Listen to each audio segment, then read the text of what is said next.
கரூரில் 41 பேர் இறந்த பிறகு விஜய் மேலே விமர்சனம் வைக்காதவங்க யாருமே இருக்க முடியாது. குறைந்த அளவு அப்போவே உடனேவோ அங்கேருந்து கிளம்பி போனதுக்காக, அல்லது 3 நாள் கழித்து ஒரு காணொலி வெளியிட்டு அதில் கூட உண்மையிலேயே என்னை பார்க்க வந்து தானே உங்களுக்கு இப்படி ஆயிடுச்சுன்னு ஒரு வருத்தம் கூட சரியாக பதிவு செய்யாததையோ, அல்லது இன்றைக்கு வரைக்கும் அவர் நேரில் போய் அவங்கள சந்திக்காததையோ விமர்சிக்காதவங்கன்னு யாருமே இருக்க முடியாது, மடத்தனமான ரசிகர்களை தவிர.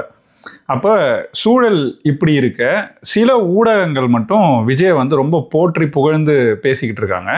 அதிலும் குறிப்பாக நீண்டகால ஊடக பின்புலம் கொண்ட அனுபவம் கொண்ட ரெட்பிக்ஸ் ஃபெலிக்ஸ் அவர்களே வந்து தொடர்ச்சியாக இந்த வேலையை செய்கிறார்.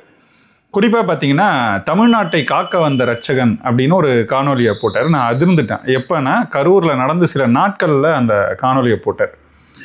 அப்போ ஏன் இப்படி இருக்காரு, ஏன் இப்படி செயல்படுறாருன்னு பார்த்தா, தொடர்ச்சியாகவே அதுக்கு பிறகு அதே மாதிரி தான் அவரோட செயல்பாடும் இருந்திருக்கு, இன்றைக்கி வரைக்கும் இருந்துக்கிட்டு இருக்கு. சரி, கடந்து போவோன்ட்டு நான் அந்த காணொலியை மட்டும் முழுசாக பார்த்தேன். அதுக்கு பிறகு பெரும்பாலும் தவிர்த்துட்டேன். சரி, தான் இப்படி இந்த நோக்கில் பேசுகிறாங்கன்னா அவங்களோட நோக்கத்தை புரிஞ்சுக்கிட்டு நம்ம கடந்துடணும் அப்படின்னு சொல்லிட்டு.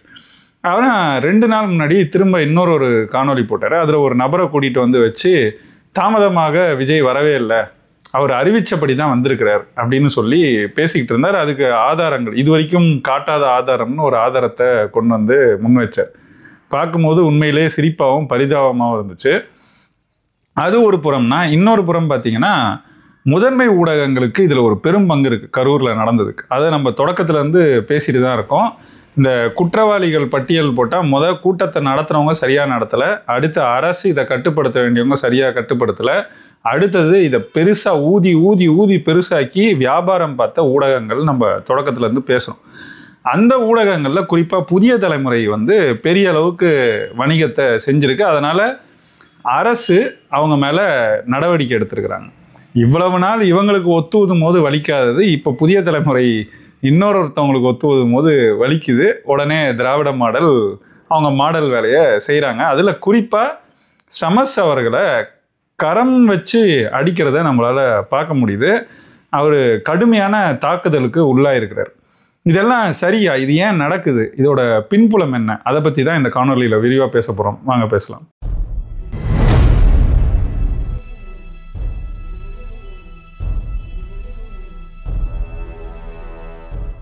அனைவருக்கும் வணக்கம். நான் ஏற்கனவே சில காணொலிகளில் சொன்னது போல் தொடர்ச்சியாக சொல்ல தான் இந்த ஏற்பளிப்பாளர்கள் வராங்க. அதனால் மீண்டும் ஒரு முறை சொல்லிக்கிறேன். காணொலியை பார்க்குறவங்களில் இப்போவும் 67லேருந்து 70 விழுக்காட்டு பேர் ஏற்பளிக்காமல் சப்ஸ்கிரைப் பண்ணாமல் தான் காணொலியை பார்க்குறீங்க. அதனால் அருள் கூர்ந்து நீங்கள் ஏற்பளிச்சுட்டு பாருங்கள். உங்களுக்கு பிடிச்சிருந்தா விருப்பம் தெரிவிங்க, லைக் பண்ணுங்கள், உங்களோட நண்பர்களுக்கு பகிர்ந்து விடுங்க, ஷேர் பண்ணுங்கள். அப்புறம் நீங்கள் வழக்கம் போல் உங்களோட கருத்துக்களை கருத்துரை பெட்டி கமெண்ட்ஸில் தெரிவிங்க. காணொலிக்குள்ளே போயிடுவோம். இப்போ என்னென்னா, எல்லாருக்கும் தெரியும் 2011 மோடிக்கு வந்து ஒரு பரப்புரை ஒரு வியூகம் வகுக்கப்பட்டு வேலைகள் நடந்துச்சு. 2011 கிட்டத்தட்ட அவர் அங்கே ஏற்கனவே கிட்டத்தட்ட 10 ஆண்டுகள் 9 ஆண்டுகள் அங்கே முதல்வராக இருந்துட்டார். அப்போ தான் அவர் பிரதமர் ஆகணும் அப்படிங்கிற பேச்சு எழுத, அதுவும் இந்த தமிழ்நாட்டில் இருந்து தான் எழுந்துச்சு. சோ தான் அப்போ அதை தொடங்கி வச்சார். அதுக்கு பிறகு பார்த்தீங்கன்னா தொடர்ச்சியாக அது அடுத்தடுத்த கட்டத்துக்கு நகர 2012 அது 2011 எல்லாமே அந்த குஜராத் மாடல் அப்படின்னு அது பேச தொடங்கிடுச்சு.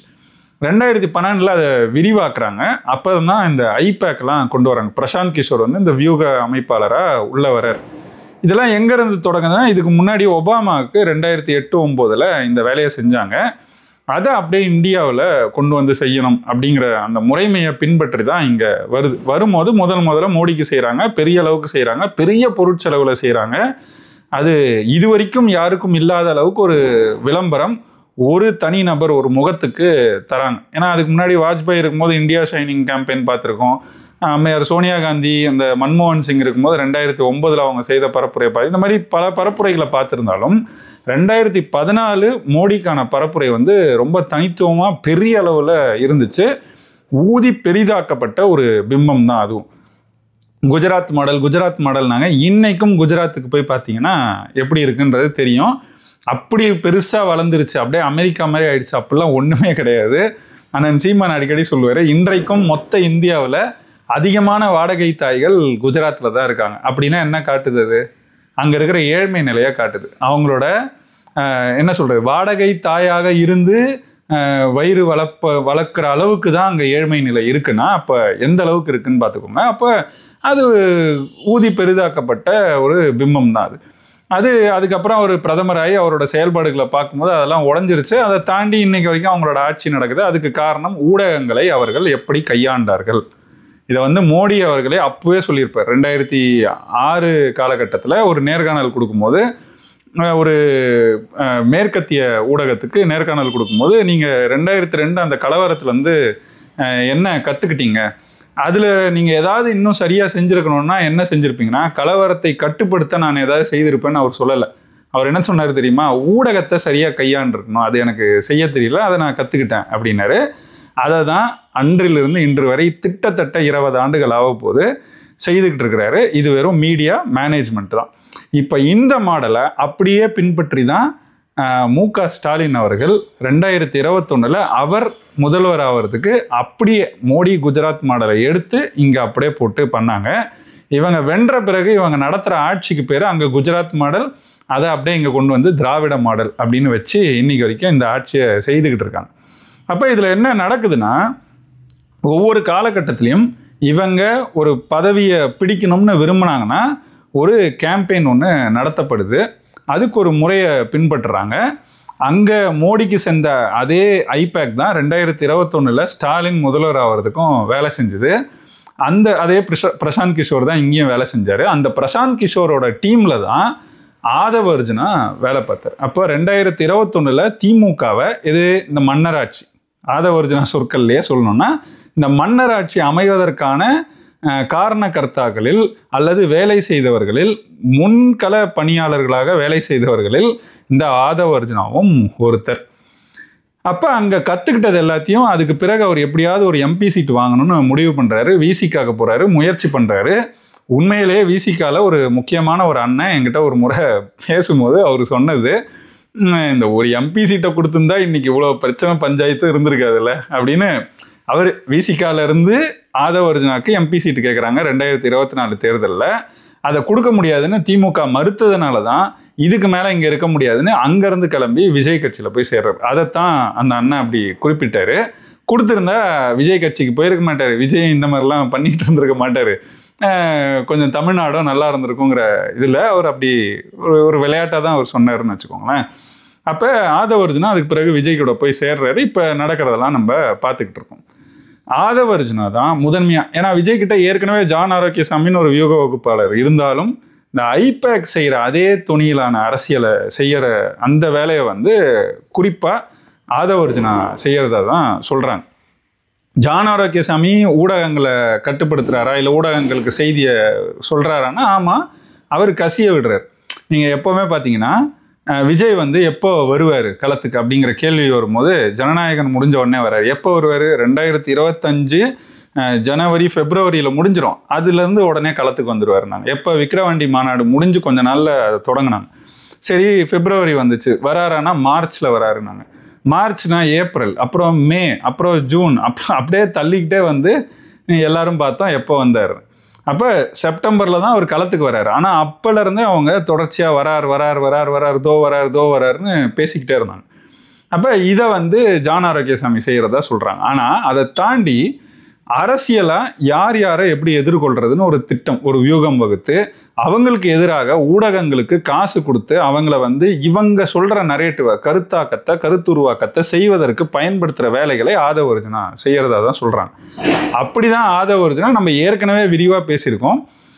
சவுக்கு சங்கரை சந்திச்சிருக்கிறாரு. அதுக்கு பிறகு தான் சவுக்கு சங்கர் குறிப்பாக நாம் தமிழர் கட்சியை பற்றி இப்படி பேச தொடங்குறாரு. அது வரைக்கும் சவுக்கு சங்கர் அண்ணனை இந்த பழைய மாதிரி முன்னாடி அடிக்கடி பேசிக்கிட்டு இருப்பார், அதிபர்னா அப்படிலாம் பேசாமல் ஒழுங்காக மரியாதையாக பேசிக்கிட்டு இருந்தார். அதுக்கு பிறகு திரும்ப அவரோட வேலையை தொடங்கிட்டார்.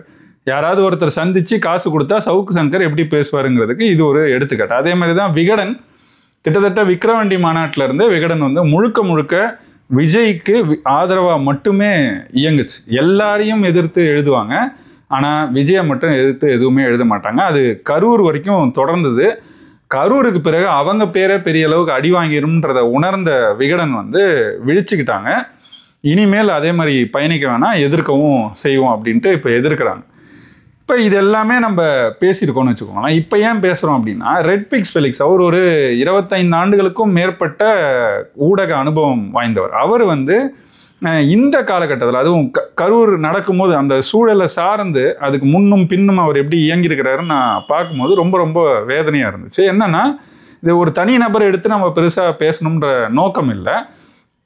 தனிநபர்களுக்கும் இதில் பங்கு இருக்குங்கிறதுனால அவங்க பங்கை பற்றி பேசும்போது நம்ம அதை தொட்டுட்டு போகிறோம். என்ன நடக்குதுன்னா, அதுக்கு முன்னாடியே வந்து பெருசாக அப்படியே மெகா திட்டம் போட்டு 2 அடி கொடுக்க போகிற விஜய்னு முன்னாடி நாளே பேசுகிறாரு. அதாவது செப்டம்பர் 27 தான் நாமக்கல் கரூர் நடக்குது. அதுக்கு முன்னாடி நாளே அவர் வந்து பேசுகிறாரு.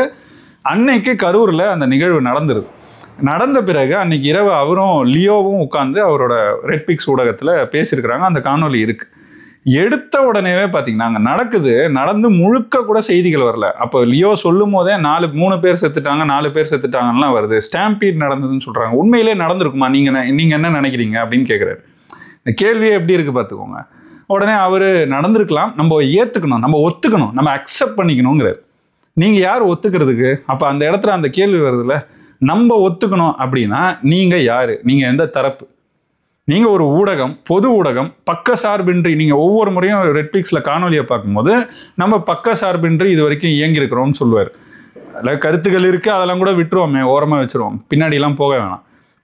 இப்போ நீங்கள் பக்க சார்பின்றி செயல்படுறோன்னு சொல்லிட்டு அன்றைக்கு நிகழ்வு நடந்த உடனே இந்த கேள்வியிலையோ முன் வச்ச உடனே இப்படி சொல்கிறதுக்கான காரணம் என்ன? அப்போ அதோட நிறுத்துறாரானா இல்லை. அதுக்கு அடுத்து பார்த்தீங்கன்னா ஆம்புலன்ஸில் தாவேக்கா கொடி போட்டு வருது. அது எப்படி வரும் அப்படின்னு கேட்குறாரு. அதாவது இது பின்புலம் தெரிஞ்சால் அதை பற்றி நம்ம பேசினா சரியாக இருக்கும், தெரியலன்னா தெரிஞ்சுக்கிறதுக்கு முயற்சி பண்ணணும். இதெல்லாம் வந்து ரெட்பிக்ஸ் ஃபெலிக்ஸுக்கு தெரியாதா? யாராவது சொல்லித்தரணுமா? அவரை விட இங்கே அனுபவம் வாய்ந்த ஊடகவியலாளர்கள்னு விரல் விட்டு எண்ணக்கூடிய அளவுக்கு தான் ஆட்களே இருப்பாங்க. அந்த அளவுக்கு மூத்தவர் இவர். குறிப்பாக ஏன் நமக்கு இது வருத்தமாக இருக்குது அவர் செய்யறதுன்னா, இந்த தமிழ் அரசியல் வலையொலிகள் யூடியூப், தமிழ் பொலிட்டிக்கல் யூடியூப்பில் முதல் பொலிட்டிக்கல் சேனலே இவர் தான். தமிழ் பொலிட்டிக்கல் சேனல் யூடியூப்பில் இவர் தான். இவர் பின்பற்றி தான் இத்தனை பேர் இன்னைக்கு இவ்வளோ விரிவடைஞ்சிருக்கு வந்திருக்கிறாங்கன்னா அது அவரை பின்பற்றி தான். அவர் தான் அதுக்கு முதல்ல தொடங்கினதே அவர் தான். 2011 இருக்கும்னு நினைக்கிறேன், நினைவு சரின்னா. அப்போ அவரே இப்படி செயல்படுறாரு அப்படிங்கிறது தான் நமக்கு உண்மையிலே இதில் கொஞ்சம் வருத்தமாகவும் கொஞ்சம் கன்சர்னிங்காகவும் இருக்குது. இப்போ இதை ஏன் செய்கிறாரு அப்படின்னு நம்ம ஆழமாக பார்க்கும்போது இதோட பின்புலம், அதுவும் குறிப்பாக கரூர் நடந்த பிறகும் அவர் தொடர்ச்சியாக அடுத்தடுத்த கட்டத்துக்கு நகர்த்துறாரு. என்னன்னா, எல்லாருமே கரூரில் நடந்த பிறகு ஊடகங்கள் அங்கே இருக்கிற குடும்பங்கள், இழந்தவங்க, அவங்க வீடு, அங்கே நடந்த இழப்பு, அங்கே களம் எப்படி இருந்துச்சு, இதெல்லாம் போய் சேகரித்தாங்க. நீங்கள் ஒரு எடுத்துக்காட்டுக்கு அவ்வளவு நாள் ஆதரவாக இயங்கின விகடனே எடுத்து பாருங்களேன். எவ்வளவு காணொலிகள் போட்டிருக்காங்க, எவ்வளவு வகைகளில். இந்த இடத்தை பற்றி ஒரு காணொலி, கூட்ட நெரிசல் பற்றி காணொலி, இந்த மரம் இது மேலே ஏறினாங்க, கூரையை பிச்சுக்கிட்டாங்க, அதை பற்றி, நாமக்கல்ல என்ன நடந்துச்சுன்றதை பற்றி அப்படின்னு அவங்க வந்து பல்வேறு கோணங்களில் அதை அணுகி காணொலிகளை போட்டிருந்தாங்க. அப்போ ரெட்பிக்ஸும் நம்ம அப்படி தானே செயல்படும்னு நம்ம எதிர்பார்த்தோம், நம்ம அப்படி தானே அந்த நம்பிக்கை. அப்போ அந்த நம்பிக்கை அந்த இடத்துல உடையிறதா தான் நான் அதில் பார்க்குறேன். அந்த மாதிரி கோணத்தில் எதுவுமே அணுகாமல் வெறும் உட்காந்து இதை எப்படியாவது நியாயப்படுத்தணும்னே பேசுகிறார். அதுக்குள்ளே என்ன ஆயிடுச்சுன்னா, இவரை வந்து கைது செய்கிறாங்க, அப்புறம் வெளியே விடுறாங்க, இதெல்லாமும் நடந்ததுன்னு வச்சுக்கோங்களேன். அது ஏற்புடையதல்ல. எதுக்கு கைது பண்ணணும்? கருத்து தானே பேசுகிறாங்க, அப்படி என்ன பெருசாக பேசிட போகிறாங்க. அதனால் அது ஒரு அதீதமான செயல்பாடு. அது ஒரு எப்போவும் இந்த திமுக அரசு இந்த மாதிரி வாய்ப்புகளுக்கு காத்திருந்து இதை செய்கிறத நம்மளும் பார்த்துருக்கோம். அதை நம்ம ஏற்கலை. ஆனால் இவங்களோட செயல்பாடை தான் நம்ம கேள்வி கேட்குறோம். அப்போ இதை இப்படியே கொண்டு வர்றாரு. அதுக்கப்புறம் சில நாட்கள் கழித்து இந்த ஷாலினி, மருத்துவர் ஷாலினி வந்து ஒரு கருத்தை போடுறாங்க. அந்த கருத்தை எடுத்துக்கிட்டு ஒருத்தரை வச்சுட்டு ஆஸ்திரேலியாவிலேருந்து ஒருத்தர் பேசுகிறாருன்னு பேசினாங்க. அதுதான் நான் முழுமையாக பார்த்த ஒரு காணொலி. இது சார்ந்து பார்க்குறேன். அதில் 2 பேரும் உட்காந்து விஜய் மேலே எந்த தப்பும் இல்லை, விஜய் வந்து அதாவது இத்தனை பேர் செத்துருக்குறாங்க, அதன் பின்புலத்தில் இது நடக்குது, கொஞ்சமாவது அதுக்கு அவர் பொறுப்பு, அவர் அங்கேருந்து போயிருக்கக்கூடாது, வந்திருக்கணும், இந்நேரம் போய் மக்களோட நின்று இருக்கணும், அல்லது அவருடைய ஆட்களையாவது அனுப்பியிருக்கணும். இப்படியெல்லாம் பேசினாங்களான்னா சுத்தமாக பேசலை. என்ன பேசினாங்க தெரியுமா? தமிழ்நாட்டை காக்க வந்த ஒரே ரட்சகன் விஜய் அப்படின்னு பேசிக்கிட்டு இருக்காங்க. நமக்கு வந்து இதை விஜயை பிடிக்குது பிடிக்கலை, திமுகவை பிடிக்குது பிடிக்கலை, இதெல்லாம் நீங்கள் தாண்டி அங்கே என்ன நடந்துச்சு, அந்த நிகழ்வு அதை மட்டும் சிந்திச்சு அந்த இழப்பு சந்தித்த குடும்பங்கள் பார்வையிலேருந்து இதை பார்த்தீங்கன்னா எப்படி இருக்கும்னு நினச்சி பாருங்க. செத்து போயிருக்கிறாங்க, சாவுக்கு ஏதோ ஒரு வகையில் உங்களை பார்க்க வந்து செத்துருக்குறாங்க. அப்போது ஒரு வகையில் நீங்கள் அதுக்கு காரணம். அதை விட்டுட்டு செத்த இடத்துல காக்க வந்த ரட்சகன்னு பேசுகிறாங்கன்னா இவங்க யார்? இதுக்கு பின்னாடி கட்டாயம் ஒரு மத லாபி இருக்குது. அது நம்ம அதிகம் உள்ளே போகலைன்னு வச்சுக்கோங்களேன். அவங்களே அவங்கள வெளிப்படுத்திக்குவாங்க.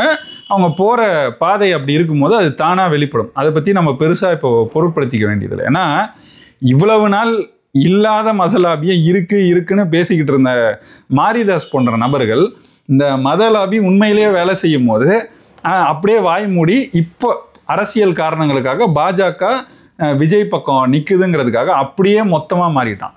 இவ்வளவு நாள் மாரிதாஸ் இந்த மத லாபியை எதிர்த்தாரு. இன்னைக்கு மத லாபியையும் மாரிதாஸும் ஒரே கருத்தை பேசுகிறாங்க. அப்போ இதை பார்க்கும்போது தான் உண்மையிலே நமக்கு வலியாக இருக்குது. இதெல்லாம் தானே நம்ம தமிழர் ஓர்மைன்னு பேசுகிறோம்.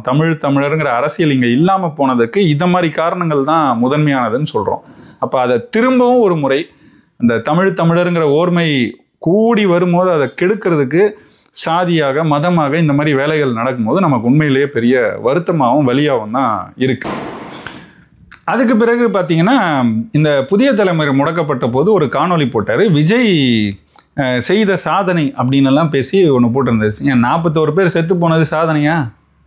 அதை எடுத்து போட்டு இப்படி பேசிக்கிட்டாங்க. ஸோ எனக்கு மொத்தமாக அதில் வந்து கொஞ்சம் கூட அந்த மக்கள் இறந்தவங்க அந்த இழப்பு அது சார்ந்த எந்த ஒரு இரக்க குணமும் இல்லாத ஒரு செயலாக தான் நான் அதை பார்த்தேன். அது வெறும் ரெட்பிக்ஸ் ஃபெலிக்ஸ் அப்படின்னு சொல்லி நான் பேசலை. இது ஒரு எடுத்துக்காட்டாக எடுத்து பேசுகிறோம். பல பேர் இந்த காலகட்டத்தில் அப்படி பேசுகிறாங்க. பேசுகிற எல்லாருக்கும் தான் இந்த கருத்து பொருந்தும். இதில் குறிப்பாக இவர் மேலே இல்லை இந்த ரெட்பிக்ஸ் மேலே நமக்கு இருந்த முதன்மையான விமர்சனம் என்னென்னா, இப்போ 2 நாள் முன்னாடி ஒரு காணொலி போட்டிருக்கான். ஒரு நபரை கூட்டிகிட்டு வந்து பேசுகிறாரு. விஜய் தாமதமாக வந்தாரா, அதாவது புதிய ஆதாரத்தையோட இதை உடைக்கிறோம், இது வந்து ஒரு ஃபால்ஸ் ப்ரொபகண்டா, அதை வந்து நம்ம உடைக்கிறோம் அப்படிங்கிறாரு. என்ன உடைக்கிறாருன்னு சரி நான் அதை அந்த காணொலியை முழுசாக பார்த்தேன். நான் பார்த்தா என்னன்னா அவங்களோட சோஷியல் மீடியா ஹேண்டிலில் விஜய் கட்சியோட டிவிக்கு இதோட எக்ஸ் தளத்தில் அவங்க பதிவிட்டிருக்கிறாங்களாம். பொறுப்பாளர்கள் பேர் போட்டு நாமக்கலுக்கு பொறுப்பாளர்கள், கரூருக்கு பொறுப்பாளர்கள், அவங்க வந்து போட்டுட்டு நேரம்னு போட்டிருக்காங்களாம். பொறுப்பாளர் பேர் போட்டு நேரம்னு போட்டால் அந்த பொறுப்பாளர்கள் தானே அந்த நேரத்தில் வர்றாங்க. அதாவது நாமக்கல்லில் 8:45, கரூரில் 12 மணிங்கிறது அந்த பொறுப்பாளர்களுக்கு சொல்லப்பட்ட நேரம், மக்களுக்கு இல்லை அப்படிங்கிறார். சரி நல்லா இருக்கே, இது புதிய ஒரு சான்றெல்லாம் கொண்டு வந்திருக்கிறாரு அப்படின்னு நம்ம போய் பார்த்தா விஜய் அங்கே வந்து பேசுகிறாருன்னு அதே தாவேக்காவோட ஹேண்டிலில் தான் 12 மணிக்கு கரூருக்கு வந்து பேசுகிறாருன்னு போட்டிருக்காங்க. நாமக்கலுக்கு 8:45 வராருன்னு போட்டிருக்காங்க. இதெல்லாம் சரி, அதெல்லாம் கூட போய் வச்சுருவோமே. புசி ஆனந்த் பேசினாரா இல்லையா? கரூருக்கு 12 மணிக்கு வேலுசாமிபுரத்துக்கு வந்து தளபதி வந்து பேசுகிறார், தளபதி தலைவர் அவர்கள் வந்து பேசுகிறாரு அப்படின்னு பேசினாரா இல்லையா? அப்போ இது எதுக்காக இப்படி ஒரு முட்டை கொடுக்கணும் எனக்கு புரியவே இல்லை. இதுக்கு தேவை அதுவும் ரெட்பிக்ஸுக்கு என்ன, ஃபெலிக்ஸுக்கு என்ன வந்துச்சு அப்படிங்கிறதா எனக்கு புரியல. அதுவும் ஒரு நபரை கூட்டிகிட்டு வந்து பேசுகிறாரு. அந்த நபர் இதை ஏதோ எங்கேருந்தோ புதுசாக தோண்டி எடுத்துகிட்டு வந்து கண்டுபிடிச்சி பெரிய கண்டுபிடிப்பு மாதிரி பேசுகிறாங்க. இதில் எனக்கு என்ன புரியலன்னா, அந்த நபர் யாருன்னு அவரை வந்து அறிமுகப்படுத்த கேட்கும்போது ஜல்லிக்கட்டில் அந்த கூட்டம் ஒழுங்கமைப்பெல்லாம் நாங்கள் தான் செஞ்சோம் அப்படிங்கிறாரு. அப்படின்னா இவ்வளவு நாளில் தெரிய வந்திருக்கேன். ஏன்னா ஜல்லிக்கட்டில் முதன்மையாக நின்ன எல்லாருமே ஏதோ ஒரு வகையில் அதுக்கு பிறகு வெளியே வந்திருக்காங்கன்னு வச்சுக்கோங்களேன். அவங்க பேர் தெரிஞ்சிருக்கு, செயல்பட்டுருக்குறாங்க. இன்றைக்கி தொடர் செயல்பாட்டில் இருக்காங்களோ இல்லையோ அன்றைக்கே சில ஆண்டுகள் தெரிய வந்துச்சு தான். 2017 ஜனவரினா 2021க்குள்ளேயே அவங்கெல்லாம் பெரிய அளவுக்கு எல்லாராலையும் அறியப்பட்டாங்க. இப்போ அப்படி இருக்கும்போது இந்த நபரை யாருமே எங்கேயுமே பார்த்ததில்லை, அவர் எங்கேயும் வந்து அறியப்பட்டதும் இல்லை. இன்றைக்கி அவர் சொல்லும் போது தான் அவர் சொல்கிறதுல நம்பகத்தன்மை எந்த அளவுக்கு இருக்குங்கிறத பார்த்தாலே நமக்கு தெரியுது. இதில் பேசிக்கிட்டே வந்து எந்த அளவுக்கு அரசியல் அறியாமை கொண்ட ஒரு நபராக இருக்கார். அவரை கூட்டிகிட்டு வந்து ரெட்பிக்ஸ் ஃபெலிக்ஸ் பேசிக்கிட்டு இருக்காருங்கிறது தான் சிரிப்பாக இருந்துச்சு. என்னென்னா எல்லாரும் எம்ஜிஆரையே சொல்கிறாங்க, ஏன் யாரும் ராஜ்குமாரை சொல்ல மாட்டாங்க? ராஜ்குமார் கட்சி தொடங்கி 10 மாதத்தில், ஏன்னா எம்ஜிஆர் வந்து பல காலம் காங்கிரஸில் ஒரு 6-7 ஆண்டுகள் பயணித்தார். அதுக்கு பிறகு திமுகவில் பயணிக்கிறாரு. 1952-53 திமுகவில் பயணித்து 62 அவர் சட்டமன்ற உறுப்பினராகி 67 ஆட்சி அமைகிறதுக்கு காரணமாகி அப்புறம் 72 சண்டை வந்து கட்சியிலேருந்து பிரிஞ்சு 77 தான் ஆட்சி பிடிக்கிறார். அப்போ அவரோட பயணம் பார்த்தீங்கன்னா சற்றேறக்குறைய 30 ஆண்டுகள் பயணம் அவருக்கு அரசியலில் அவர் ஆட்சி பிடிக்கிறதுக்கு முன்னாடி இருந்திருக்குன்றத பல பேர் எம்ஜிஆர் பற்றி பேசும்போது ஒப்பீடா விஜய்க்கு இதை பல பேர் சொல்கிறாங்கன்னு வச்சுக்கோங்க. இதை சொல்கிறதுனால அவர் என்ன கேட்குறாரு, நீங்கள் ஏன் ராஜ்குமாரை சொல்ல மாட்டார், ராஜ்குமார் 10 மாதத்தில் ஆட்சியை பிடிச்சாருங்கிறாரு. இப்படி ஒரு அரசியல் அறிவியலியை வந்து நான் பார்த்ததே கிடையாது. சரி, தவறுதலாக பேரை சொல்லிட்டாருன்னு வச்சுக்கோங்களேன். அப்போ திருத்த வேண்டியது இவ்வளவு ஆண்டுகள் அரசியலை உற்று நோக்கும் ஃபெலிக்ஸுடைய கடமை. அவரும் அதை செய்யலை. ஏன்னா ராஜ்குமார் கட்சியும் தொடங்கலை, எந்த கட்சியிலும் உறுப்பினராகவும் இருந்ததில்லை, அவர் கடைசி வரைக்கும் ஆட்சியும் பிடிச்சதில்லை. அது கர்நாடகா ராஜ்குமார். கன்னட படத்தில் அவர் பெரிய சூப்பர் ஸ்டார். உண்மையிலே யார் இவர் சொல்ல வர்றாரு அப்படின்னா அது வந்து என்டி ராமராவை சொல்ல வர்றாரு. அது கூட தெரியல இவருக்கு, அல்லது பேரை தப்பாக சொல்லிட்டாருன்னு வச்சுக்கோங்களேன். அப்போ திருத்திருக்க வேண்டியது ஃபெலிக்ஸோட கடமை. இதோட மேடை பேச்சு கிடையாது, பேசிடுறாங்க அவங்களுக்கு தெரியலன்னு சொல்கிறது. இது வந்து ஒரு உரையாடல் தான். உரையாடலில் எதிர் தரப்பில் இருக்கிறவங்க அதை திருத்திருக்கலாம், ஆனால் திருத்தலை. இது நடக்கவும் இல்லை, அதை கட்டும் பண்ணல. அப்போ பார்க்கும்போது இப்படி ஒரு அரசியல் அறிவியலி அவரை கூட்டிகிட்டு வந்து அவர் பெரிய ஏதோ புதுசாக ஒன்றத்தை உடைக்கிறாருன்னு சொல்லி அவரை ப்ரொஜெக்ட் பண்ணி, இது ஏதோ தாவேக்காவுக்கு ரெக்ரூட்மெண்ட் வேலை பார்க்குற மாதிரி தான், ஆள் சேர்ப்பு வேலை பார்க்குற மாதிரி தான் பார்க்குற எனக்கு தென்பட்டுது. இதை எதுக்கு ரெட்பிக்ஸ் ஃபெலிக்ஸ் செய்யணும்? தமிழ் அரசியல் வலையொலிகளின் முதன்மை வலையொலியான ரெட்பிக்ஸ் இந்த வேலையை எதுக்கு செய்யணுங்கிறது தான் நம்மளுடைய கேள்வியாக இருந்துச்சு. இதுக்கு பிறகு பார்த்தீங்கன்னா முதன்மை ஊடகங்களும் இதே மாதிரி தான். இது வலையொலிகள் மட்டும் இல்லை, முதன்மை ஊடகங்களுக்கும் முதன்மை பங்கு அவங்களுக்கு தான் உண்டு. இதில் என்னென்னா எல்லாரும் பார்த்துருப்போம், எந்த ஊடகத்திலையும் அரசியல் நிகழ்ச்சிகளை மாநாடுகளை காட்டும் போது அந்த மாநாட்டு பாட்டு அல்லது அங்கே பாடப்படுற பாட்டு அந்த தலைவருக்கான பாட்டெல்லாம் போட்டுட்டுலாம் காட்ட மாட்டாங்க. இப்போ எல்லாருக்கும் நினைவு இருக்கும், 2021 ஸ்டாலின் தான் வராரு விடியல் தர போறாருன்னு ஒரு பாட்டு எல்லாருக்கும் நினைவு இருக்கும். எல்லாரும் பாடியிருப்போம், அண்ணன் சீமான்லாம் பாடி கலாய்ச்சும் இருக்காரு. அது ஊடகங்களில் எல்லா பக்கமும் வந்துச்சு. எப்படி வந்துச்சு? அது விளம்பரமாக ஒரு அட்வர்டைஸ்மெண்ட்டாக கொடுப்பாங்க, காசு கொடுப்பாங்க. அதுக்கு நீங்கள் எலெக்ஷன் கமிஷனில் போய் அப்ரூவல் வாங்கணும். வாங்கின பிறகு அதை வச்சு தான் நீங்கள் யூடியூபாக இருந்தாலும் சரி, மெயின் ஸ்ட்ரீம் இந்த முதன்மை ஊடகங்களாக இருந்தாலும் சரி, எல்லாத்தையும் கொடுப்பாங்க, கொடுக்கறது வரும். இது இயல்பு, இது இப்படி தான் நடக்கும், இதான் முறை. அப்படி வர்றது சரி. விஜய் வந்து இப்போ ஒரு பேரணி மாதிரி தான் வராரு, ஒரு இடத்துல நின்று பேசுகிறார். காலையிலேருந்து முன்னாடி நாளே காட்டுறாங்க. அதில் குறிப்பாக காலையிலேருந்து பார்த்தீங்கன்னா உங்கள் விஜய் உயிரென வா அப்படின்னு போட்டு ஓடிக்கிட்டே இருக்குது. நாள் முழுக்க அந்த பாட்டு ஓடுது, அந்த காட்சிகளே ஓடுது. இது எவ்வளவு முறையற்ற ஒரு வேலை இது. எந்த கட்சிக்கும், நான் திமுக, அதிமுக, நாம் தமிழர் மாநாடுகள் இதெல்லாம் கூட்டங்கள்லாம் கூட கொஞ்சம் காட்டுவாங்க, பெருசாக காட்ட மாட்டாங்க, கொஞ்சம் காட்டுவாங்க. பாஜக நடத்திருக்கு, காங்கிரஸ் நடத்திருக்கு, கம்யூனிஸ்ட் கட்சிகள் நடத்துது. எதையுமே இவங்க இப்படி காமிச்ச மக்கள் நல கூட்டணி நடக்கும்போது அவங்க கூட்டங்களை காமிச்சாங்களே, என்னைக்குமே இந்த மாதிரி பாட்டெல்லாம் போட்டு காமிச்சதே இல்லை. காலையிலேருந்து மாலை வரைக்கும் காமிச்சது இல்லை. ஏன் இப்போ மட்டும் செய்கிறாங்க? அப்போ இந்த இடத்துல தான் முதன்மை ஊடகங்கள் ரொம்ப ஒரு இழிவான கேவலமான செயலை செஞ்சது. எதுக்கு செஞ்சது? டிஆர்பிக்காக செஞ்சது. அதை அவங்களே பெருமை பீத்திக்கிட்டாங்க. விஜயோட மதுரை மாநாடு நடக்குது ஆகஸ்ட் 21. அந்த மாநாட்டை முழு நாள் கவர் பண்ணுறாங்க எல்லா ஊடகங்களும். ஒவ்வொரு ஊடகமும் அவங்க ஊடகத்தின் சார்பாக 15 பேர், 20 பேர், 25 பேர் வரைக்கும்லாம் அனுப்பிச்சதாக நமக்கு சொல்கிறாங்க சில ஊடகங்களில். அப்போ அத்தனை பேரை அனுப்பி எல்லா பக்கத்துல இருந்து அதை வந்து கவர் பண்ணுறாங்க. சமஸ் மேலே, புதிய தலைமுறை மேலே வைக்கிற குற்றச்சாட்டே என்னன்னா, அந்த கரூர் நிகழ்வு நடந்த அன்னைக்கு மட்டும் 30 லைவ் போட்டாங்க. ஒரு நிகழ்வுங்க ஒரு இடத்துல நடக்குது, அந்த நிகழ்வு நடக்கிற இடம் இவ்வளோதான். அவர் வராரு நாமக்கல்ல இருந்து, 30 லைவ் வெறும் கரூர் நிகழ்வுக்கு போட்டிருக்காங்கன்னா இவங்க எப்படி செயல்படுறாங்கன்றதை பாருங்க. அத்தனை இடங்கள்ல, அத்தனை ஆங்கிளில், அத்தனை இடங்கள்ல இவங்க கேமரா வச்சுருக்காங்க. அதுலேருந்து அப்படியே காட்டுறது எல்லாமே தனித்தனியாக ஒவ்வொரு லைவ்ல வருது. இப்படி தான் புதிய தலைமுறை மட்டும் இல்லை, எல்லா ஊடகமும், பாலிமரும் இப்படி தான் செயல்பட்டது, நியூஸ் 7 இப்படி தான் எல்லாருமே, நியூஸ் 18 இப்படி தான் செயல்படுது, எல்லாரும் இப்படி தான் செயல்பட்டாங்க. காரணம் டிஆர்பி. அதுக்கு நான் எடுத்துக்காட்டு சொல்ல வந்தது, ஆகஸ்ட் 21 மதுரை மாநாடு முடிஞ்ச உடனே அடுத்த நாளோ புதிய தலைமுறை ஒரு கார்டு போட்டு வெளியிடுறாங்க. என்னன்னா 4 கோடி பார்வையாளர்கள் ஒரே ஒரு நாளில் வந்திருக்கு. இது வந்து ஊடகத்தில் ஒரு சாதனை. அதுவும் குறிப்பாக இந்த தொலைக்காட்சி செய்தி ஊடகங்களில் இது ஒரு சாதனை. அதனால் அதை எடுத்து போட்டு நன்றின்னு சொல்கிறாங்க. எப்படி இதை செய்கிறாங்கன்னு நீங்கள் பார்த்துக்கோங்க. அப்போ இவங்க செஞ்சுட்டாங்க, 4 கோடி பேர் பார்த்துட்டாங்கன்னு போட்ட உடனே மற்ற ஊடகங்களும் இது ஒரு முதல்ல வணிகம் தானே அது. அப்போது அவங்க வணிகத்தில் முன்னாடி போயிட்டாங்க, நம்ம பின்னாடி இருக்கோம்னா உடனே அவனுக்கு போட்டியாக இன்னும் அவனை விட அதிகமாக செய்யணும், மற்றவங்க செய்ய தொடங்குறாங்க. அப்படி தான் இந்த இடத்துக்கு வந்து நின்று இருக்குது. கரூரில் நடந்ததுக்கு ஒரு வகையில் இந்த ஊடகங்களும் காரணம். அங்கே இருக்கிற மக்கள், அக்கம் பக்கத்தில் இருக்கிற மக்கள், நம்ம வீட்டுக்கிட்டேயே நடக்குது, நம்ம போலவே எப்படின்னு வந்து பல பேர் செத்து போயிருக்காங்க. அப்போ அதுக்கு ஒரு வகையில் மறைமுகமாக இவங்களும் காரணம். நம்ம தொலைக்காட்சியில் பார்க்குறோம், நம்ம வீட்டுக்கிட்ட நடக்கிறதுக்கு எப்படி நம்ம போகலன்னா அப்படின்னு வராங்க. ஒரு பியர் ப்ரெஷர் இது.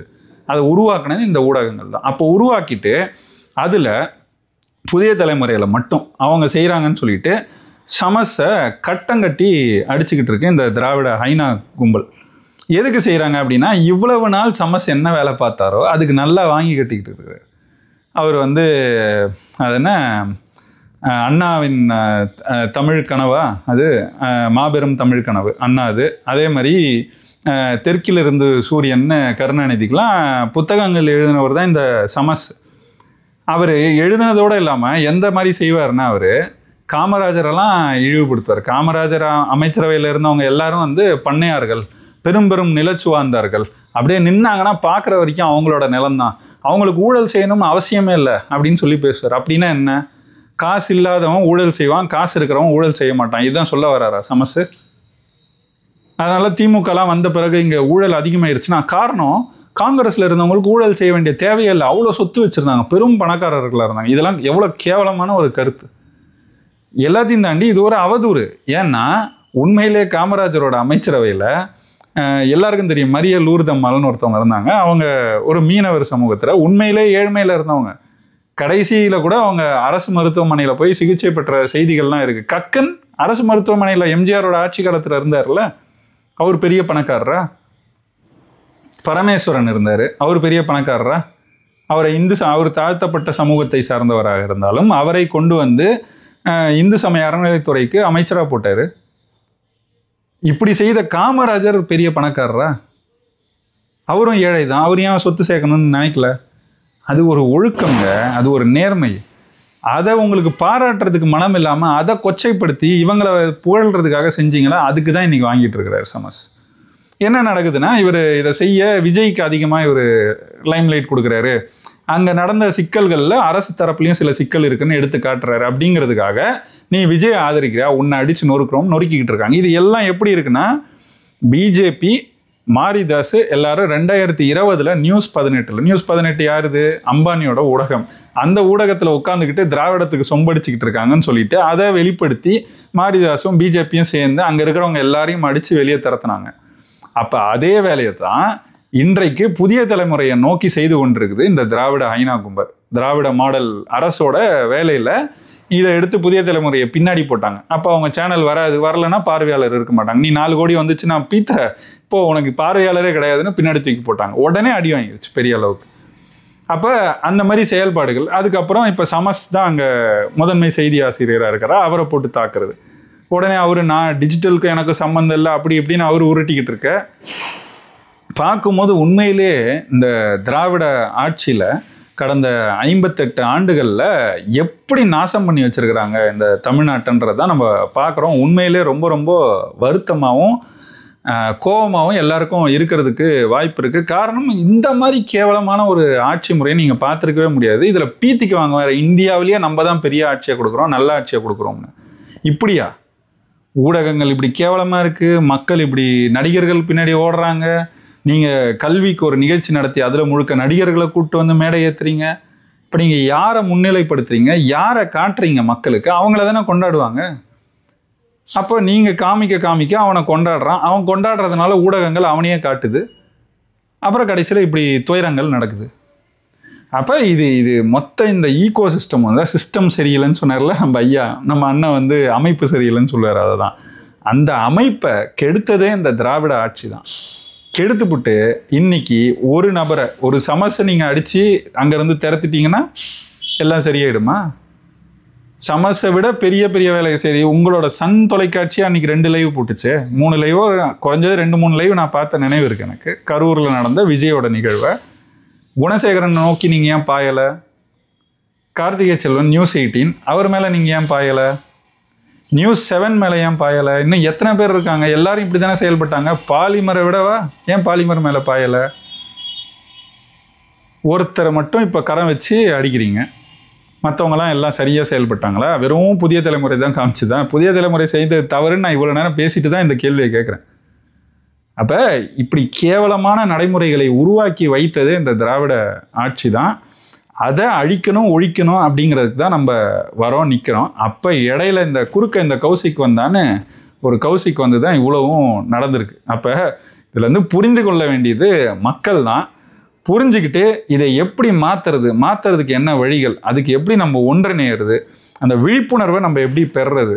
ஏன்னா தமிழர்னு ஒன்றிணையிறதுக்கு இன்னைக்கு இல்லை 100 ஆண்டுகளாக இந்த திராவிட அரசியல்வாதிகள் நம்மளை விடலை. அன்றைக்கு ஈவேரா தொடங்கி இன்றைக்கு இருக்கும் ஸ்டாலின் வரைக்கும் அப்படி தான் இருக்காங்க. அவங்க தெளிவாக இருக்காங்க.